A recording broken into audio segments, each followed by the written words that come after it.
Disabilities who were concerned that there's no organized women's group in the discourse in Israel on the rights of people with disabilities. There was a feeling of great concern that no young female leaders could be identified as disability advocates, and they were not coming up the ranks of leaders in Israel. And of course, the concern was for the future. And how would those special issues be brought onto the social agenda if there was no vocal leadership? So we decided together to form a task group. And we had two major tasks that we wanted to undertake. The first was to identify those special needs faced by women with disabilities in Israel. And the second task was to develop a leadership program for young women who would be the activists for change in the future. And I want to again thank Michael and Venus for giving us input and being mentors from their rich experience. So the first step that we took was to hold focus groups, as well as interview women individually, in order to see what are those pressing problems that the women defined as challenges for them. But before I tell you about that, I'd like to say that the task group did decide on two principles in their work. The first principle was to promote leadership development across all disabilities, from physical, sensory, intellectual, etc. The disability veterans felt that all women should work together and all training should be done together with the appropriate accessibility supports.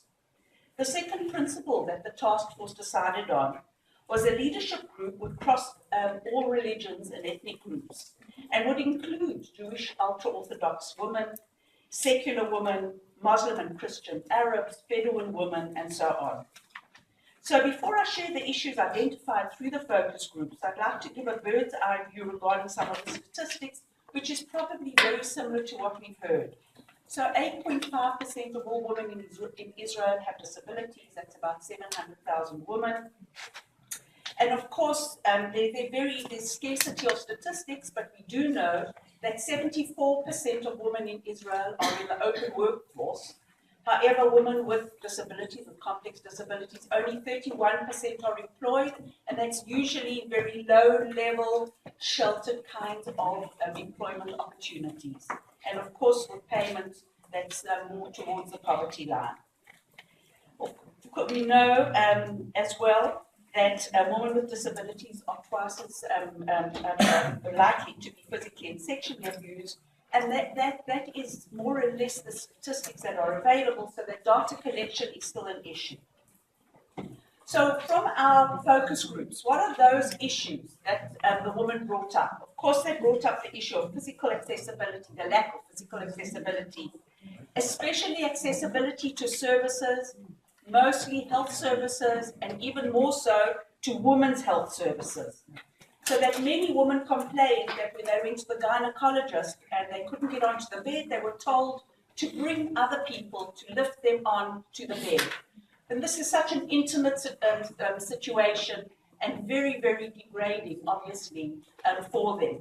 In addition, what was quite surprising to hear from these women is that they are not given preventive health care, so that mammograms and other preventive health care measures are not offered to them generally within the health system because they're seen as people with disabilities. And I'm not sure why the medical profession does not seem to think that they also should have preventive testing.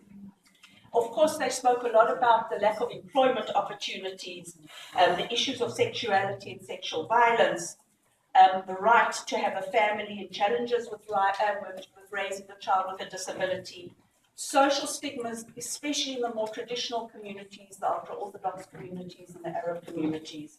And also, they all spoke about the lack of activism amongst women with disabilities.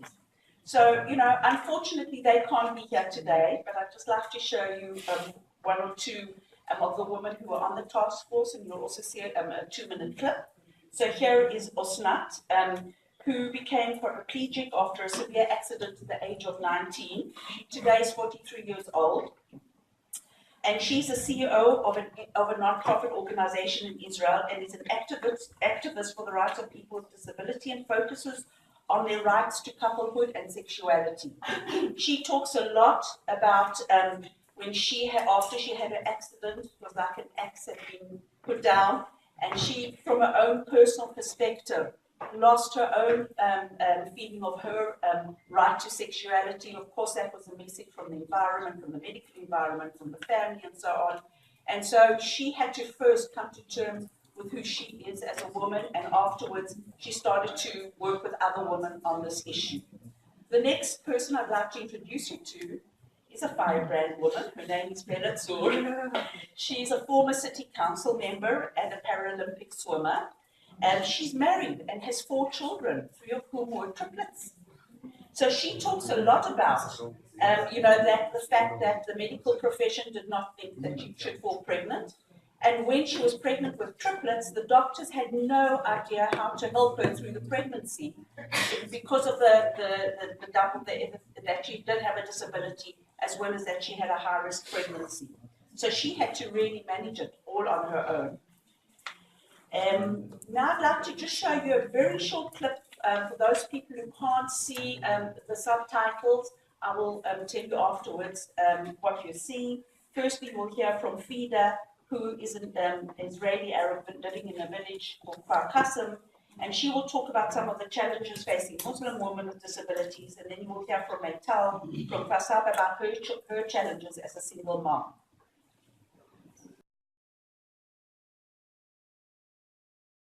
אני פידה, אני בת 36, מעיר כפר קאסם, עם תואר שני לעבודה סוציאלית. אני מייטלי, אמא יחידנית לאוריה, בת 5.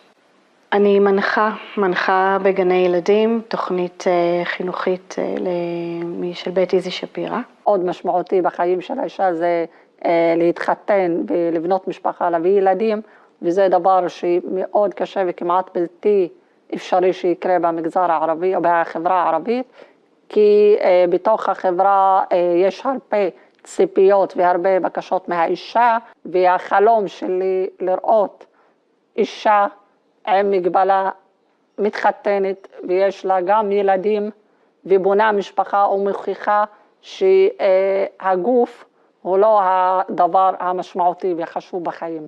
הבת שלי בת 5, עולה לגן חובה, וצריך להנגיש את הגן שלה. ומה שבעיקר מפעיל אותי זה התגובות כשאני מבקשת הנגשה. זאת אומרת, אין מחשבה טבעית שהאימא צריכה ללוות את הילדה לכל מקום. אז יש המון פתרונות זה לא נתפס, כמה זה לא הגיוני לתת לי אותם כאימא. אולי מישהו אחר ילווה את הילדה למסיבות בגן. אולי יש אחות, אולי יש דודה. לא, אין, יש לה אימא. לדעתי, אני חושבת שמאוד משמעותי וחשוב להקים קבוצת מנהיגות לנשים עם מוגבלויות, עם מוגבלות בחברה. זה מאחד אותם ככוח, גם ללכת לעשות שינוי בתוך החברה ולבנות שינוי. תמיד קבוצה זה כוח. החשיבות בנוכחות שלי במנהיגות נשים היא בעיקר בניסיון חיים שלי. זאת אומרת, יש לי חלומות, יש לי תוכניות. כאן אני רואה את המנהיגות הנשית, זה משהו שהוא מבפנים יוצא החוצה. יש חלום, יש הגשמה.